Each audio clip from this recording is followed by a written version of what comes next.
Selamat malam, berjumpa lagi bersama saya Deborah Talo, peserta pelatihan dasar Angkatan ke-10 Puslatbang KDOD Samarinda. Pada malam hari ini saya akan meresume materi yang telah diberikan oleh Ibu Ika tentang akuntabilitas. Ada beberapa materi pokok yaitu konsep akuntabilitas, materi akuntabilitas, akuntabilitas dalam konteks, dan menjadi PNS yang akuntabel. Akuntabilitas adalah kewajiban untuk mempertanggungjawabkan apa yang menjadi amanah. Ada beberapa nilai dari akuntabilitas, yaitu dapat dipertanggungjawabkan, kesesuaian, terkontrol, integritas, transparan, dan relevan. Konsep dari akuntabilitas dengan mengemban amanah publik, yaitu menunjukkan sikap dan perilaku yang konsisten, memperlakukan warga negara dengan sama dan adil, memiliki pemahaman kesadaran untuk menghindari politik praktis, dan mampu mengambil pilihan yang tepat pada saat terjadinya konflik kepentingan. Ada beberapa aspek-aspek dari akuntabilitas, yaitu hubungan antara pemberi dan penerima wewengan, berotoritas pada hasil, adanya laporan, adanya konsekuensi, dan adanya memperbaiki kinerja. Ada beberapa fungsi utama dari akuntabilitas publik, yaitu kontrol demokrasi, mencegah korupsi dan penyalahgunaan kekuasaan, serta meningkatkan efisiensi dan efektivitas. Akuntabilitas publik terbagi menjadi dua, yaitu yang pertama, akuntabilitas vertikal dan akuntabilitas horizontal. Akuntabilitas vertikal adalah pertanggungjawaban dari bawahan ke atasan, yaitu misalnya laporan dari pemerintah daerah ke pemerintah pusat. Sedangkan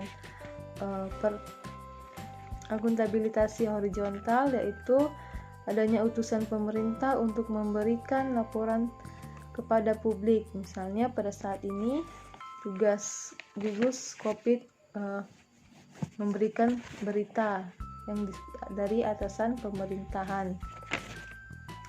Ada beberapa tingkatan dari akuntabilitas, yaitu tingkatan personal, yaitu dari diri sendiri atas kejujuran dan integritas, dari tingkatan individu, tingkatan kelompok, dan tingkatan organisasi, serta tingkatan stakeholder. Dimensi mekanisme akuntabilitas publik, yaitu adanya kejujuran dan hukum, adanya kebijakan, proses, dan adanya program. Mekanisme akuntabilitas birokrasi di Indonesia yaitu dengan perencanaan strategis, kontrak kinerja, dan laporan kinerja untuk dipertanggungjawabkan. Ada beberapa indikator untuk menciptakan lingkungan kerja yang akuntabel, yaitu adanya peran dari pimpinan, adanya transparansi dan butuhnya komunikasi antar pimpinan, adanya integritas, adanya tanggung jawab dan keadilan, adanya keseimbangan, serta adanya kejelasan dan adanya konsistensi. Akuntabilitas dalam konteks, yaitu transparansi dan akses informasi, penggunaan sumber daya milik negara, penyimpanan dan penggunaan data dan informasi pemerintah, konflik kepentingan, serta praktek kecurangan dan perilaku korupsi. Menjadi PNS yang akuntabel, yaitu yang pertama, apa yang diharapkan dari perilaku individu secara